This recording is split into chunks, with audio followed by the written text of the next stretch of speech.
오늘 주시는 하나님의 말씀 야고보서 3장 1절부터 2절에 있는 말씀을 중심 말씀으로 보도록 하겠습니다. 우리 다 같이 한번 읽어보겠습니다. 시작. 네, 형제들아, 너희는 선생된 우리가 더 큰 심판을 받을 줄 알고 선생이 많이 되지 말라. 우리가 다 실수가 많으니 만일 말에 실수가 없는 자라면 곧 온전한 사람이라.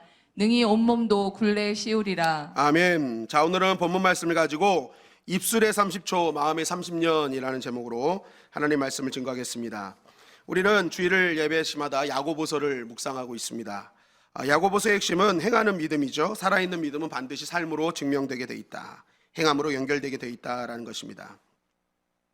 오늘은 그 행하는 믿음 두 번째, 도대체 살아있는 믿음, 행하는 믿음이 뭐냐라고 이렇게 얘기를 하는데, 첫 번째는 차별하지 말라였는데 두 번째는 바로 혀를 다스릴 수 있는 믿음이 살아있는 믿음이라는 거예요. 제가 인터넷에요 이렇게 서치를 하다가 이런 제목을 봤어요. 10,000원짜리 커피를 2,000원에 마시는 법. 솔깃하더라고요. 요즘 커피 한 잔 마시는 게 비싸잖아요. 그래서 10,000원짜리 커피를 2,000원에 마시는 법을 있길래 그냥 클릭해서 봤더니 그 안에 어떤 게 나오냐면 이따만한 가격표가 하나 나와요. 가격표. 그게 어떤 가격표냐, 바로 이 지금 이제 화면에 나오는 가격표인데요. 이게 프랑스의 휴양도시 니스에 있는 한 카페에 있는 가격표입니다. 이 가격표가 다 있는데 여기 이제 프랑스어예요. 프랑스어. 불어죠. 그래서 이게 커피 이런 건가 막 이런 혼자서 이제 막 생각을 했어요. 그래가지고 찾아봤습니다. 찾아봤더니 이렇게 운치가 있는 커피 막 이런 게 아니라 안카피 뭐 이러더라고요. 약간 불어가 생각보다 이렇게 부드럽진 않고 이게 좀 딱딱한 느낌도 있더라고요. 이게 안카피 실 부페 이런 거예요. 뭐 이런 얘기예요. 봉주르 커피 실 부페 이런 겁니다. 예, 그런 건데 이걸 제가 해석해보니까 이렇게 글자가 해석한 게 나왔어요. 이게 뭐냐면 커피라고 하면요 한마디로 이렇게 반말로 하는 사람에게 10,000원 해준다는 거예요. 커피 그러면 10,000원. 두 번째는 앙케피 실 부플레, 이거는요 커피 주세요라는 거예요. 그래서 약간 존칭을 쓰면서 커피 주세요라고 말하는 사람에게는 우리나라 돈으로 6,000원 해주겠다. 그리고 세 번째가 봉주르 커피 실 부플레, 이거예요. 봉주르 그런 건데 이게 뭐냐면 안녕하세요 커피 한 잔만 주세요라고 예의 바르고 상냥하게 하는 사람에게는 2,000원 해주겠다는 거예요. 그러니까 말 한마디에 따라서 커피 가격이 천차만별이 된다는 것입니다. 왜냐하면 이 주인이 봤더니 손님들이 이 종업원들에게요 말을 함부로 하더라는 거야. 그래가지고 안 되겠다 해가지고 이 가격표를 딱 붙였대요. 함부로 말하면 10,000원, 잘 말하면 2,000원. 그러니까 말 한마디를 통해서 똑같은 커피를 5분의 1 가격으로 먹을 수 있다는 것입니다. 제가 이걸 보면서 진짜 말 한마디가 이렇게 중요하구나. 한번 더 하면서 봉주르, 항상 우리가 좋은 말을 하셔야 돼. 좋은 봉주르. 우리 교회 카페 청년들이 할 때도 청년들이 한다고 커피 이렇게 하지 마시고 가서 봉주르. 그러면요 청년들이 그냥 공짜로 줄 거예요. 막 공짜로 자기가 돈 내면서. 그죠? 아니요, 공짜는 아니에요. 공짜는 아닌데 아무튼 기쁘게 준대요. 기쁘게 준대. 그러니까 교회 카페를 이용할 때도 우리 청년들 얼마나 수고합니까? 이거 자기들이 벌어서 뭐 먹는 거 아니에요. 선교하는 일에 쓰는 거거든요. 그 열심히 헌신하는 거거든요. 그러니까 우리 청년들한테 가가지고 정말 수고가 많다고, 정말 너무너무 감사하다 하면서 이런 말 한마디만 건져줘도 청년들이 하는 일이 얼마나 뿌듯하겠어요. 그러니까 항상 몽주르 하면서 이렇게 다가가면 참 좋을 것 같아요. 여러분, 말 한마디의 영향이 그만큼 크다는 거예요. 그래서 잠언서 18장 21절에 보니까 이렇게 말씀하고 있어요. 시작. 죽고 사는 것이 혀의 힘에 달렸나니 혀를 쓰기 좋아하는 자는 혀의 열매를 먹으리라. 네, 죽고 사는 것이 혀의 힘에 달렸대요. 죽이기도 하고 살리는 그 힘이 어디서 나오냐? 혀에 달려있다. 이 말에 달려있다는 거예요. 그리고 중요한 것은 혀를 쓰기 좋아하는 자는 혀의 열매를 먹는데요. 혀가 추수하는 게 있어요. 여러분, 내가 죽이는 말을 하면 죽음을 추수하는 거고요, 살리는 말을 하면 살리는 것을 추수하는 거예요. 혀를 좋아하는 자는 혀의 열매를 먹는데요. 그러니까 좋은 열매를 우리가 맺혀야 된다는 것이 아니겠습니까? 여러분, 오늘 본문을 봐도요 이 말 한마디가 인생에 미치는 영향이 참 크다는 것을 우리는 보게 됩니다. 우리 야고보서 3장 2절 4절 말씀 다 같이 읽어볼까요? 시작. 우리가 다 실수가 많으니 만일 말에 실수가 없는 자라면 곧 온전한 사람이라. 능히 온몸도 굴레 씌우리라. 우리가 말들의 입에 재갈 물리는 것은 우리에게 순종하게 하려고 그 온몸을 제어하는 것이라. 또 배를 보라. 그렇게 크고 광풍에 밀려가는 것들을 지극히 작은 키로서 사공의 뜻대로 운행하나니. 자, 이 말씀은 무엇입니까? 우리의 작은 말 한마디, 우리의 작은 새치 하나가 정말 큰 영향력을 끼친다는 거예요. 뭐라고 합니까? 온몸을 제어하는 것이다 라고 했어요. 온몸을 제어하는 것이다. 온몸을 굴레를 씌운다. 작은 말 한마디가 우리 전체의 인생의 방향을 좌우한다는 거예요. 여러분, 그래서 비유한 것이 뭐예요? 말의 제갈과 배에 달려있는 키를 비유하지 않습니까? 여러분, 말의 제갈은요, 입에 그냥 딱 달려있는 거예요. 큰 것도 아니에요. 그런데 이 제갈을 통해서 어떻게 해요? 말에 가는 방향을 바꿔버리는 거예요. 그러니까 말은요, 이 제갈 아무것도 아닌데 얼마나 힘이 센 말인데요. 근데 말은요, 이렇게 딱 고개를 바꾸면 그 고개에 따라서 방향이 바뀐대요. 그러니까 여러분, 이 제갈이 아무것도 아닌 것 같지만 이 제갈 하나로 그 강력한 말의 힘, 우리 마력이라고 그러잖아요. 그만큼 말의 힘이 세거든요. 그 달리는 말, 그 말의 힘을 바꿀 수 있는 힘이 이 작은 제갈이 달려있다. 또 여러분, 배도 타도 보면은 배를 움직이는 거 몇 톤짜리 배, 몇백 톤짜리 배도요, 선장실에 있는 키 하나로 움직이는 거야. 키 하나로. 아무것도 아닌 것 같은데 그냥 키가 천천히 돌면은요, 그 키가 움직이는 방향대로 움직인다는 거예요. 그러니까 여러분, 제갈과 키의 힘은요, 뭐에 있냐면 방향을 바꾸는다는 게 있어요. 완전한 방향을 결정하는 것에 있다. 여러분, 마찬가지로 우리의 말이요, 바로 이렇게 우리의 인생의 방향을 결정한다는 거예요. 실제적으로 우리가 삶에 이렇게 나타나는 현상이 뭡니까? 우리가 우리의 삶 속에서요, 어디를 가거나 무엇을 경험할 때 우리의 첫 마디가요, 나머지 말을 다 좌우한다는 거예요. 내가 어떤 것을 경험할 때 그 첫 마디 하나가 우리 그 이후의 모든 말들을 다 뭐예요? 결정하게 돼 있다. 그러니까 어떤 사람들이 같이 여행을 갔어요. 그러면요, 딱 어떤 사람이 그걸 보고 이야, 뷰티풀, 아름다워 막 그러는 거예요. 그러면 그때부터 이 사람의 입술은 어떻게 해야 돼요? 내가 처음으로 뷰티풀, 아름다워 했던 이 말을요, 책임지고 왜 아름다운지를 계속 얘기해야 돼요. 그러니까 그 사람의 입에 모든 그 이후의 말들은요, 다 사랑하는 거, 아름다운 거, 긍정의 말밖에 안 나오는 거예요. 왜냐하면 내가 아름답다는 이 말을 책임져야 되거든. 그러니까 이 한마디가 계속 그 사람의 입속에서 이 아름답다는 말을 책임지는 말이 계속 나오는 거예요. 그런데 똑같은 걸 보고 어떤 사람은 에이, 이게 뭐야, 이거 형편없네. 그러면 이제 그 사람은요, 그때부터 왜 형편없는지를 계속 얘기해야 돼. 그러니까 어떤 사람은 처음에 형편없어 한 말을 그것 때문에요, 집에 갈 때까지 형편없는 말만 계속 하는 거야. 그러니까 내가 처음에 했던 한마디가요, 내 인생의 말을 계속 좌우한다라는 것이죠. 여러분, 저는 이 말씀을 준비하면서 기도했어요. 저와 우리 성도님들이 어디를 가든 무엇을 가든 첫 마디가 축복의 말이 되게 하여 주시옵소서. 축복의 말이 돼야 돼요. 은혜의 말이 돼야 돼요. 그럴 때 뭐예요? 내 다음의 말들이요, 계속 축복의 말을 할 수 있는 거예요. 왜 내가 그 말을, 축복의 말을 했는지에 대한 이유를 계속 설명해야 되기 때문에.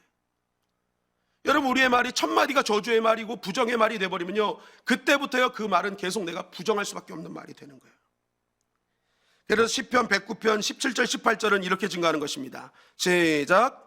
그가 저주하기를 좋아하더니 그것이 자기에게 임하고 축복하기를 기뻐하지 아니하더니 복이 그를 멀리 떠났으며, 또 저주하기를 옷 입듯 하더니 저주가 물같이 그의 몸속으로 들어가며 기름같이 그의 뼛속으로 들어갔나이다. 그가 저주하기를 좋아하니 그것이 자기에게 임했다는 거예요. 여러분, 내가 하는 저주가 아무것도 아닌 것 같죠? 내가 하는 부정적인 말, 이거 아무것도 아닌 것 같죠? 자기가 다 자기에게 임한다는 거예요. 다 자기가 가져간다는 거예요. 내가 어떤 사람을 저주했는데 그 사람이 저주받는 게 아니라는 거예요. 말한 내가 저주받는다는 거예요. 저주하기를 옷 입듯 하니 저주가 물같이 그 몸속으로 들어가서 기름같이 그의 뼛속으로 들어간다. 많은 사람들이 모르는 게 있어요. 내가 누군가를 저주하면 그 사람이 저주받는 줄 알지만 아니에요. 자기가 저주받고 자기 가문이 저주받고 자기 후손이 저주받는 거예요. 다 내가 말한 대로 해도 말한 대로. 제가 그래서 참 이게 입에 부정, 비판, 욕 이게 많이 들어있는 사람들 가끔 이렇게 보면요, 안타까워요. 정말 안타까워요. 이걸 알아야 되는데, 이게 영적인 법칙인데, 이것 때문에 얼마나 자기 인생이 망가지는지를 알아야 되는데, 민수기 14장 27절 28절은 이렇게 증거합니다. 시작. 나를 원망하는 이 악한 회중에게 내가 어느 때까지 참으랴. 이스라엘 자손이 나를 향하여 원망하는 바 그 원망하는 말을 내가 들었노라. 그들에게 이르기를 여호와의 말씀에 내 삶을 두고 맹세하노라. 너희 말이 내 귀에 들린 대로 내가 너희에게 행하리니. 여러분, 왜 저주하고 왜 부정하고 막 이러한 말들, 원망과 시비의 말들이 왜 내가 하면 내가 저주를 받을까요? 하나님이 다 듣고 계시기 때문에 그래요. 내 삶을 두고 맹세하노라. 너희 말이 내 귀에 들린 대로 너희에게 행할 것이다.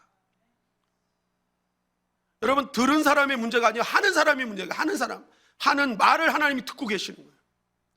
그래서 그 들은 대로 하시는 거예요. 그래서 이 출애굽한 이스라엘 1세대 백성들이요, 매일 광야에서 죽겠다 원망하고 불평하니까 살겠다라고 얘기했던 여호수아와 갈렙만 살고 나머지는 다 죽었어요. 맨날 죽겠다 하니까 죽었다니까요. 그래서 여러분, 제가 늘 얘기하는 게 있잖아요. 죽겠다를 좀 느리게 하라고. 어떻게 해요? 죽게 있다. 조금 느리게 하면요, 이게 하나님도 잠깐 헷갈리세요. 죽겠냐, 이게 뭘까, 이게 막 죽게 있다 이러는 게 죽게 있다. 우리는 오늘 아침에 일어나면서도 그랬잖아요. 기지개 펴면서 아우 죽겠다. 벌써 3일이 죽었어요, 여러분. 기지개 펴면서 너 살겠다 하면서 일어나셔야지. 왜 일어나면서 죽겠다 하면서 일어나세요? 말 한마디가 나를 살리는 거예요. 야고보서 3장 6절은 이렇게 증거하죠. 시작. 혀는 곧 불이요 불의의 세계라. 혀는 우리 지체 중에서 온몸을 더럽히고 삶의 수레바퀴를 불사르나니 그 사르는 것이 지옥불에서 나느니라. 네, 혀는 곧 불이요 온몸을 다 태운대요. 이 말의 위험성이라는 거예요. 내 인생을 한순간에 다 태워버릴 수 있다. 얼마나 무서운 거냐. 그러니 말 잘 통제하라는 거예요. 그런데 이 문제는요, 뭐냐면 이걸 잘 통제하고 혀를 통제하고 말을 통제해야 되는데, 제어해야 되는데 이게 쉽지 않다는 거예요. 야고보서 3장 7절 8절 말씀입니다. 시작. 여러 종류의 짐승과 새와 벌레와 바다의 생물은 다 사람이 길들일 수 있고 길들여 왔거니와 혀는 능히 길들일 사람이 없나니 쉬지 아니하는 악이요 죽이는 독이 가득한 것이라. 자, 보니까 여러 종류의 짐승, 새, 벌레, 바다의 생물은 다 사람이 길들일 수 있고, 여러분 실제적으로 그렇지 않아요? 우리가 서커스단 가면은 코끼리도 길들여져 있고, 사람 말 한마디에 막 사자와 곰과 호랑이가 막 움직이잖아요. 그죠? 다 길들여요. 가만히 보면 새도 길들이는 거 보게 되고요. 벌레는 아직 못 본 것 같아요. 벌레 혹시 길들인 거 봤어요? 네. 근데 뭐 옛날에 재밌는 말로 그러잖아요. 파리를 이렇게 길들여놨는데 어떤 사람한테, 친구한테 보여주려고 갔더니 파리네 하고 죽였다잖아요. 3년 동안 훈련시켜가지고 이제 보여주려고 딱 갔더니 파리네 하고 다 죽여가지고 그냥 엉망이 됐다는 소리도 있는데, 아무튼 보면 이게 서커스나 뭐 돌고래 쇼, 시월드 같은 데 가면 엄청 범고래, 정말 큰 고래도 사람의 손에 의해서 막 길들여진 게 보게 됩니다. 그러니까 맘만 먹으면 웬만하면 다 길들일 수 있다는 거예요. 그런데 이 혀를 길들일 수 없다는 거예요. 사람이 이 혀를 길들일 수 없다. 이게 너무너무 힘든 것이 혀 길들이기라는 거예요. 그러면 우리가 혀 길들일 수 없으니까 포기해야 되는 거예요? 여러분, 성경이 정말 바이블인 이유가 뭐예요? 답을 준다는 거예요. 답. 이거 혀를 길들일 수 없는데 하고 끝나지 않아요. 답을 줘요. 그 답을 야고보서 3장 11절 12절은 이렇게 증거합니다. 시작. 샘이 한 구멍으로 어찌 단물과 쓴물을 내겠느냐. 내 형제들아, 어찌 무화과 나무가 감람 열매를, 포도나무가 무화과를 맺겠느냐. 이와 같이 짠물이 단물을 내지 못하느니라. 이 말은 무슨 말입니까? 혀는 절대로 두 가지 다른 것을 한 번에 낼 수 없다는 거예요. 악이면 악, 선이면 선, 한 가지를 내지 선과 악이 동시에 나올 수는 없다는 거예요. 결국 이 말씀, 찬송과 저주를 함께 낼 수 없다면 우리가 해야 될 일은 뭐냐? 찬송과 하나님을 향한 고백이 나의 입술이 선점될 수 있도록 하라는 거예요. 우리 인생이요, 두 가지를 낼 수 있지만 우리가 먼저 무엇이 내 입술을 선점하느냐에 따라서 우리의 인생이 달라진다는 거예요. 그러니까 나 좋은 말 해야지 결단하는 게 아니라 내 입술을 자꾸만 하나님을 찬양하고 하나님의 능력을 고백하고 하나님의 말씀을 선포하고 아멘을 안 해서 다시 한번 하나님의 말씀을 선포하고 하나님을 찬양하고 아멘. 하나님의 능력을 고백하고 아멘. 이게 자꾸만 우리 아침부터 이게 선점되도록 내가 의도적으로 해야 된다는 거예요. 하나님 당신밖에 없습니다. 그렇죠? 여러분, 다윗의 입술이 찬송으로 선점될 때 성경은 다윗의 집을 뭐라고 표현해요? 다윗의 장막이었다고 표현해요. 하나님을 찬양하는 장막이었대요. 다윗의 입술이 늘 하나님을 찬양하는 입술로 선점됐을 때는 집이 온종일 천국이었다는 거예요. 하나님이 임하시는 장막, 성전이었다. 그런데 그가 입술에 찬양이 멈추고 옥상에 서성거릴 때 그의 집은요, 다윗의 장막이 아니라 그때부터 다윗의 막장이 돼버렸어요. 안 그렇습니까? 그냥 그 찬양이 멈추니까 장막이 더 이상 되는 게 아니에요. 하나님의 장막이 아니에요. 그냥 막장이 돼버렸어요. 그래서 불륜을 저지르고, 그래서 뭐예요? 자신의 충신을 죽이고, 찬양이 선점되는 인생과 그렇지 않은 인생은 완전히 그 집 자체가 지옥이 되느냐 천국이 되느냐의 차이라는 거예요. 여러분, 말을 가만히 보면요, 그래서요, 우리가 기억해야 될 것이요, 말은 인격과 성품의 문제가 아니라 신앙의 문제라는 것을 우리는 꼭 기억해야 됩니다. 오늘 야고보서 3장 6절을 다시 한번 보면 이렇게 말씀하고 있어요. 시작. 혀는 곧 불이요 불의의 세계라. 혀는 우리 지체 중에서 온몸을 더럽히고 삶의 수레바퀴를 불사르나니 그 사르는 것이 지옥불에서 나느니라. 네, 그 사르는, 우리를 불태우는 그 악한 말은 어디서부터 온다는 거예요? 그 근원이 지옥이라는 거예요. 여러분, 성경은 절대로 우리가 뭐 부정의 말, 어떤 시기 질투, 이런 말들, 염세적인 말, 비관적인 말, 이거요, 내 그때 기분 때문에, 내 인격 때문이라는 게 아니에요. 그 근원은 지옥이라는 거예요. 그 근원이 뭐예요? 사단이라는 거예요. 영적인 문제라는 거예요. 영적인 문제. 에덴 동산에서도 보면요, 아담이 하나님과 관계 안에서 은혜 충만할 때는요, 하나님께서 주신 여인을 보면서 뭐라 그래요? 내 뼈 중에 뼈요, 내 살 중에 살이라. 감탄과 하나님을 향한 찬양이 넘쳐나는 거예요. 제가 어제 이 말씀 준비하면서 제가 집사람한테 이 말씀 보고 제가 집사람한테 그랬어요. 아, 당신은 내 뼈 중에 뼈요, 살 중에 살이야. 그랬더니 지 좋을 때만 그러더라고요. 지 좋을 때만. 그래서 아버지 제가 계속 기도를 했는데, 여러분, 이게요, 사단이요, 이게 딱 보세요. 하나님의 나라가 임하는 때는요, 그 말 한마디가요, 찬양과 감탄에 막 있어요. 여러분, 어딜 가서 리액션으로 찬양하고 감탄해 줘 보세요. 싫어하는 사람이 있어요? 다 좋아하지. 근데 해준 음식 먹고 하면서 이게 조금 양념이 좀 이상한 것 같아. 그러면 그때부터 이제 지옥이 되는 거예요. 여러분, 사단이 침투할 때도요, 어떤 걸로 침투했어요? 말로 침투했어요. 하나님이 정말로 너희에게 동산 안에 있는 모든 나무 열매를 먹지 말라고 말씀하셨느냐? 그죠? 하나님이 하신 말씀을 비꼬고 의심케 하고 부정하게 하고 시기하고. 지옥, 사단은요, 말 한마디로 지옥 만들어버리는 거예요. 여러분, 그 말 한마디로 사람 안에 죄가 들어오잖아요. 그 죄가 들어온 결과가 뭐예요? 조금 전까지 내 뼈 중에 뼈요, 살 중에 살이라 찬양하고 감탄하던 입술이 창세기 3장 12절을 통해서 이렇게 말하고 있어요. 시작. 아담이 이르되 하나님이 주셔서 나와 함께 있게 하신 여자 그가 그 나무 열매를 내게 주므로 내가 먹었나이다. 하나님이 말씀하셨어요. 너 왜 열매 먹었어? 그랬더니 뭐합니까?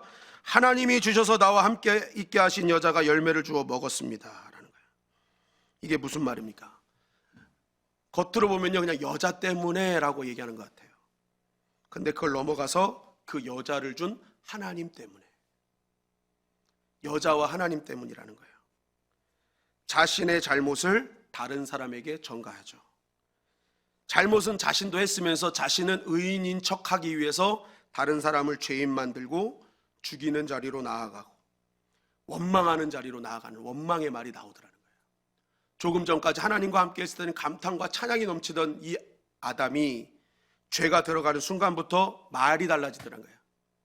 그죠? 원망의 말, 다른 사람에게 자신의 죄를 전가하는 말, 죽이는 말. 영적인 문제라는 거예요. 여러분, 반대로 예수님은 죄가 없으셨습니다. 그럼에도 불구하고 우리를 위해 십자가를 지고 돌아가셨어요.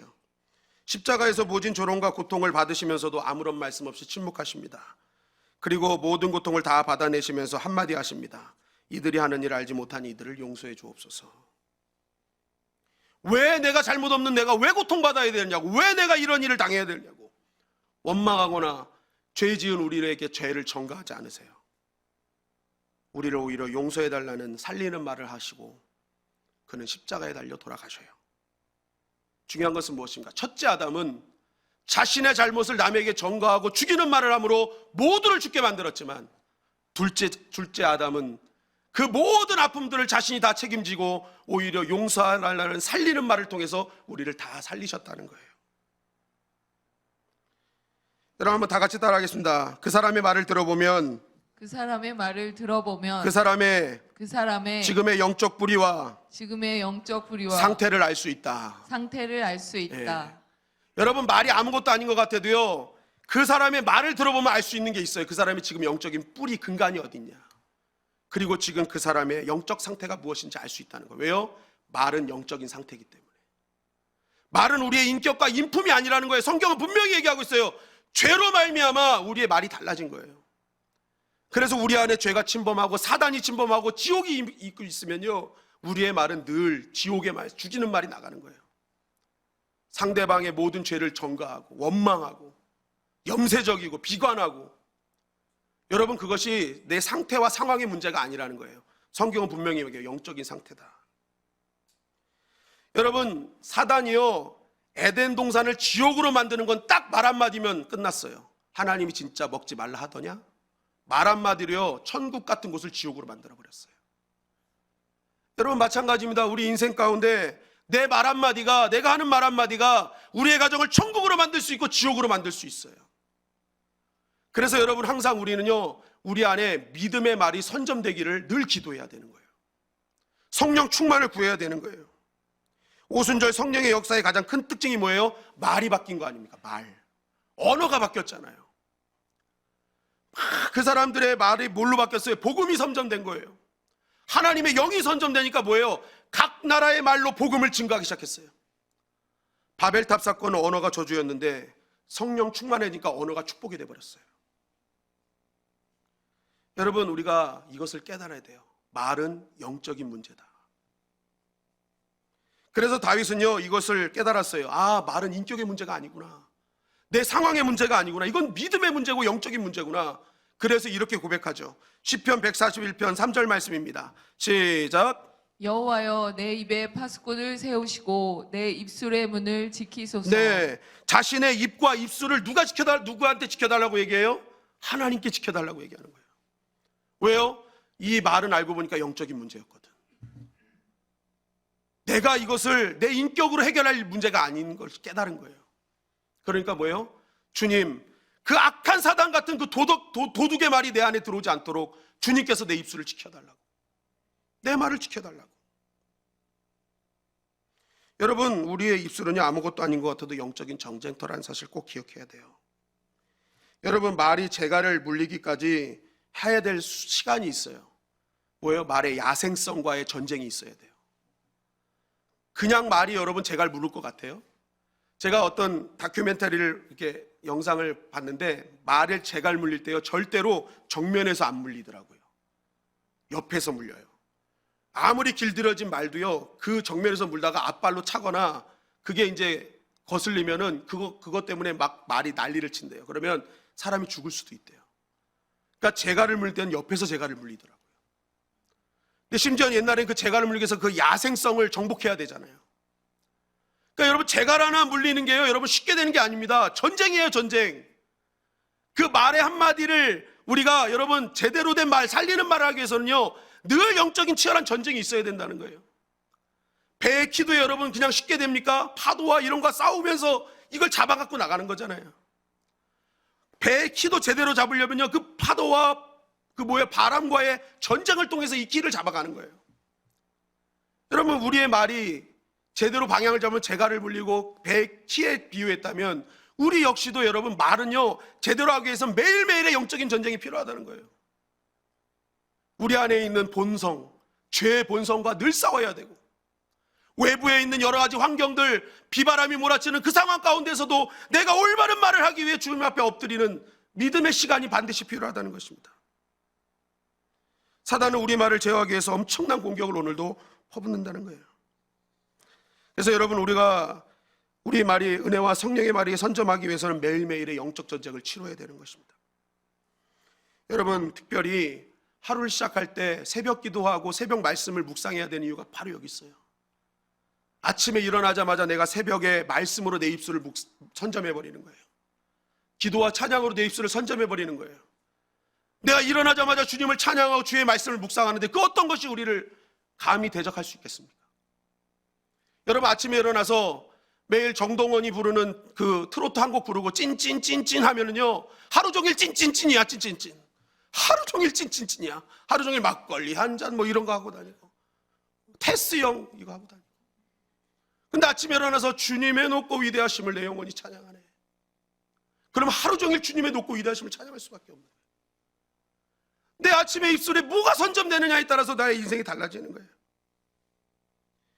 여러분, 우리 교회가 지금은 코로나로 인해서 모이지 못하지만 우리 성도님들은요, 앞으로 그랬으면 좋겠어요.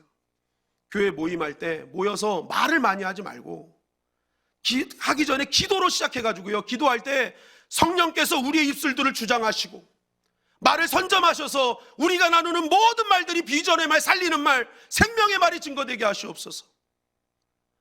여러분, 이런 기도와 묵상이 없으면요, 모일 때마다 상처받는 사람 생기는 거예요. 그래서 뭐예요? 나 이제 거기 안 가. 왜요? 내 입술이 하나님의 성령으로 선점이 되지 않으니까 성도의 모임, 오늘도요, 여기 야고보서 3장은요, 뭐로 시작하면 형제들아라고 시작해요. 믿지 않는 자들에게 하는 말이 아니라는 거예요. 믿는 너희들 잘 들어라. 뭐예요? 그 초대교회 믿음의 사람들 사이에 이런 말들로 인한 상처와 아픔들이 엄청 많았다는 거예요. 지금도 마찬가지예요. 성도의 모임인데 하나님을 묵상하지 않고 기도하지 않고 모이니까요, 그 안에서 악독이 나가는 거예요. 서로를 비방하고 상처 주고 공격하고 디스전이 펼쳐지는 거예요. 교회 모임인데. 그러니까 뭐예요? 교회 모임이 지옥 같아지는 거예요. 여러분, 우리의 선교회와 목장과 권사회 모든 모임들 시작하기 전에 간절히 기도하고 하나님의 말씀을 묵상하고 시작하시기를 주님의 이름으로 간절히 축원합니다. 그러면 모일 때마다 행복한 거예요. 서로를 살리고 서로를 격려하고. 여러분, 그런 모임에 가는 사람이 어찌 상처받을 수 있겠어요? 교회가 다른 것은 바로 거기에 있는 거예요. 교회는 회의하러 모이는 곳이 아니라 기도하러 모이고 말씀 묵상하러 모이는 거예요. 왜 똑같이 세상 모임처럼 앉아가지고 어디 맛집이 맛있다더라, 뭐 저기 하더라, 세상 말이 똑같아. 그러니까 뭐예요? 기대하고 왔던 사람들이 똑같네. 그러니까 상처받고 아파하는 거예요. 신음하는 거예요. 교회 모임은 달라야 됩니다. 교회는 왜 모이게 하셨어요? 서로 기도하고 구제하는 사람들을 위해 간절히 그들을 도와주고, 정말 신음하고 아파 있는 사람들을 위로하고 그들을 생명의 자리로 인도하기 위해서 우리가 모이는 거 아닙니까? 그럼 말이 달라져야죠. 나의 입술에 찬양이 선점되고 생명의 말씀이 선점되어서 내가 말하는 것마다 사람들이 살아나는 역사가 일어나야죠. 여러분, 우리 말 한마디를 할 때도 영적 전쟁임을 꼭 기억하십시오. 사단이 말 한마디로요, 나도 죽이고 남도 죽이려고 하는 거예요. 여러분, 우리가 사무엘상 25장을 보면 말 한마디가 얼마나 큰 은혜인지를, 능력인지를 우리가 알 수 있는데, 사도행전 사무엘상 25장에 보면 나발이 나와요. 나발.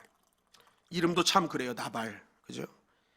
근데 이 사람이요, 다윗이 지켜줌으로써 자신의 양떼들을 이렇게 잘 지킬 수 있었거든요. 그런데 이 양털 깎는 날이 됐어요. 근데 이 양털 깎는 날이 유대인들에게는 축제의 날입니다. 왜냐하면 우리나라 이제 추수 잘하고 이제 잔치하는 것처럼 양털 다 깎고 나면 막 양 잡아가지고 막 잔치하고 그러거든요. 근데 이때 다윗이 이제 이 나발이 양털 깎는다는 얘기를 듣고 부하들을 보냅니다. 그래가지고 양털 깎으니까 잔치하니까 우리한테 먹을 것도 좀 보내줘라. 그동안 우리가 지켜줬지 않니? 이렇게 얘기를 합니다. 그랬더니 이 나발이요, 이새의 아들 다윗? 그 누구야? 그러면서 어림없는 소리 하자면 꺼져, 그런 거예요. 여태까지 지켜준 은혜가 있는데 말 한마디로 뭐예요? 그냥 꺼져 그런 거예요. 이 말을 들은 다윗이요 너무 괘씸하니까 칼을 찬 400명의 군사를 데리고 나발의 집을 나발 집에 있는 모든 남자를 다 전멸하러 출정을 합니다. 이제 나발은 죽은 목숨이 되었어요. 여러분 제가 그래서요 이걸 보면서 함부로 나발 하면 안 되겠다. 나발 하면 안 되겠다. 이게 괜히 나발 불다가 한순간에 갈 수가 있습니다. 그런데요 이렇게 죽어야 될 나발이요 살게 됩니다. 그 이유가 뭐냐면 그의 아내가 있었는데 그 아내가 누구냐면 아비가일이라는 아내가 있었어요. 다윗이 보낸 전령들을 통해 다윗을 모욕했다는 소식을 듣고 아비가일이요 놀래가지고 급히 음식을 만들어서 다윗이 오고 있는 길목에 나가서 다윗을 맞이합니다. 그리고 다윗 앞에 엎드려 이런 식의 얘기를 하는 거예요. 하나님께서 당신을 이제 왕으로 세우실 건데 그러면 당신이 이렇게 거룩한 왕이 될 사람인데 이런 아무것도 아닌 일 갖고 그냥 자기 손으로 피를 보거나 죽이게 되면 이거 나중에 후회할 일 되지 않겠느냐고. 이거 나중에 이 일 때문에 마음에 걸리지 않겠느냐고. 이거 조금만 참으시고 용서해 주신다면 하나님께서 기쁘게 여기실 거라고 그러면서 음식을 대접하며 이렇게 말을 합니다. 이 말을 들은 다윗이요 얘기합니다. 주 이스라엘 하나님이 오늘 그대를 보내어 이렇게 만나게 하여 주셨으니 주님을 찬양케 드립니다.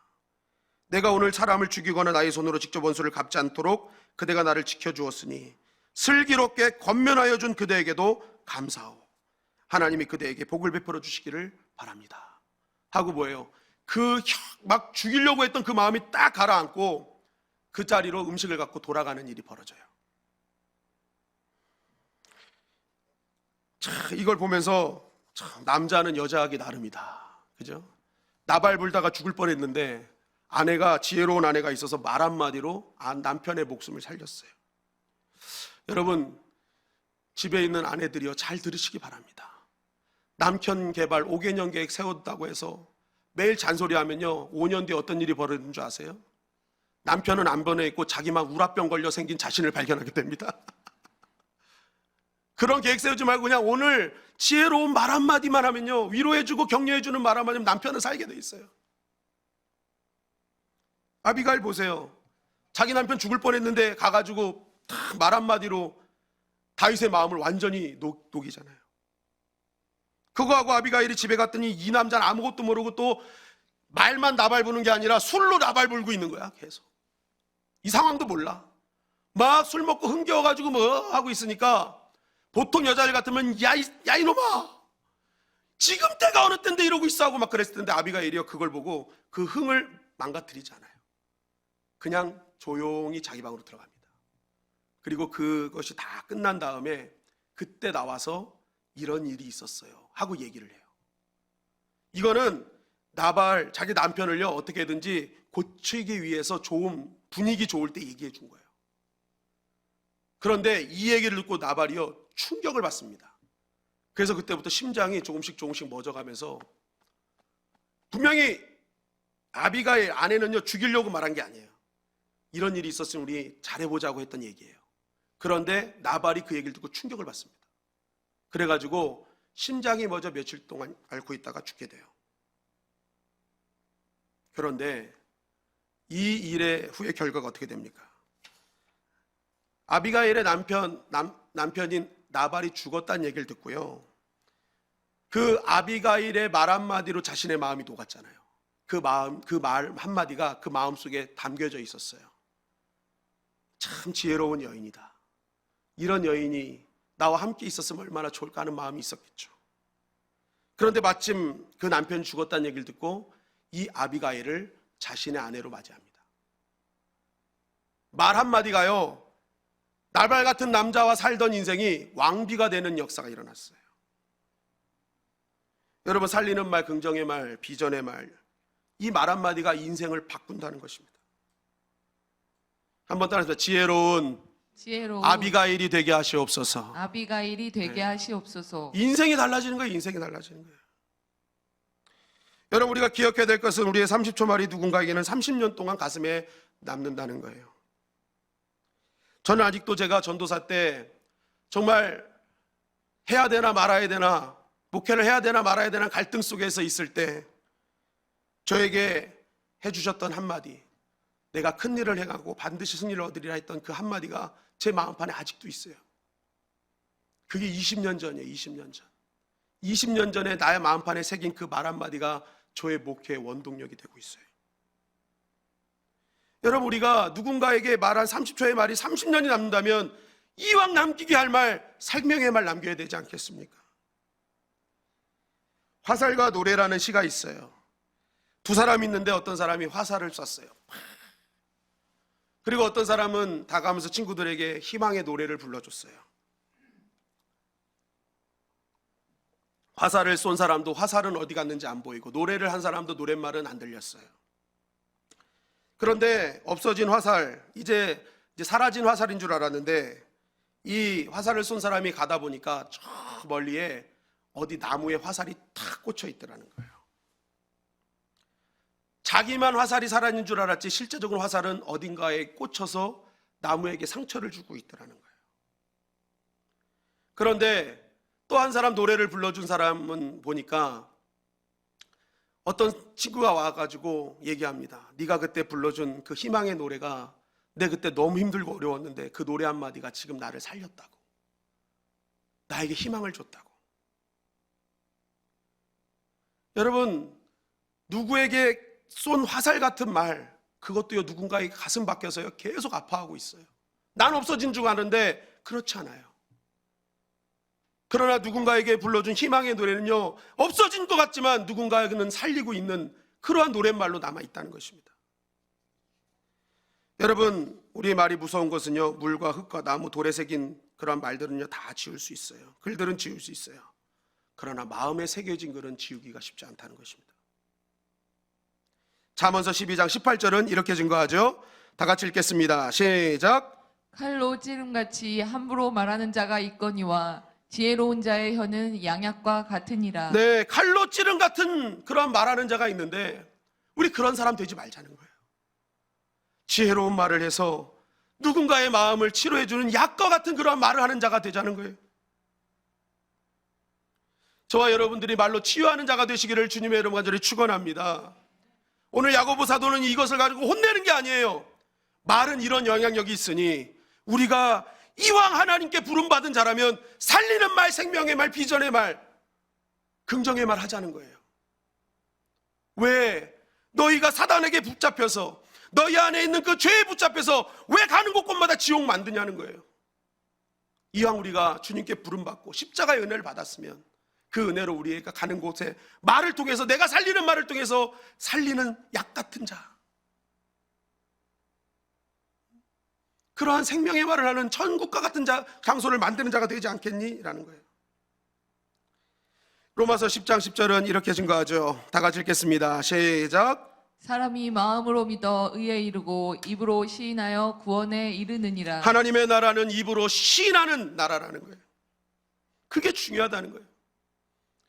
하나님의 나라가 임하기 위해서 하나님은 나의 능력, 나의 방패, 나의 소망, 나의 구원이십니다. 내가 입술로 시인하자는 거예요. 이런 코로나19의 어려운 시간에 죽겠어, 짜증나, 다 끝났어, 이게 아니라 이 시기에도 이기게 하실 하나님을 찬양합니다. 그 주님은 나의 방패십니다. 나의 영광이십니다. 나의 입술이 하나님을 찬양하는 그 입술로 선점될 때 그 하나님께서 그 시인하는 입술의 소리를 들으시고 친히 이 시대의 방패와 구원과 은혜의 역사를 하나님께서 이루어 주시는 것입니다. 다윗은 말로 이겼어요. 칼과 단창으로 나아가지만 나는 만군의 여호와의 이름으로 나가노라. 말부터 승리했어요. 말부터. 여러분, 오늘도 말부터 승리하시기를 주님의 이름으로 간절히 축원합니다. 말이 천국과 지옥을 가는 거예요. 말이 살리고 죽이는 거예요. 왜요? 그것은 영적인 것이기 때문에. 여러분, 오늘도 우리가 더욱더 하나님과 가까이 나의 입술로 하나님을 시인해서 나의 마음속에 있는 모든 것들이 오직 하나님을 바라보는 그러한 능력이 되므로 나가는 모든 말들이 살리는 말이요, 생명의 말이요, 소망의 말, 비전의 말을 통해서 나도 살고 남도 살리는 그런 축복된 인생이 되시기를 주님의 이름으로 간절히 축원합니다. 에베소서 4장 29절은 이렇게 증거합니다. 시작. 무릇 더러운 말은 너희 입 밖에도 내지 말고 오직 덕을 세우는 데 소용되는 대로 선한 말을 하여 듣는 자들에게 은혜를 끼치게 하라. 아멘. 아멘. 아멘. 우리의 말이 덕을 세워 은혜를 끼치는 말이 되시기를 주님의 이름으로 간절히 축원합니다.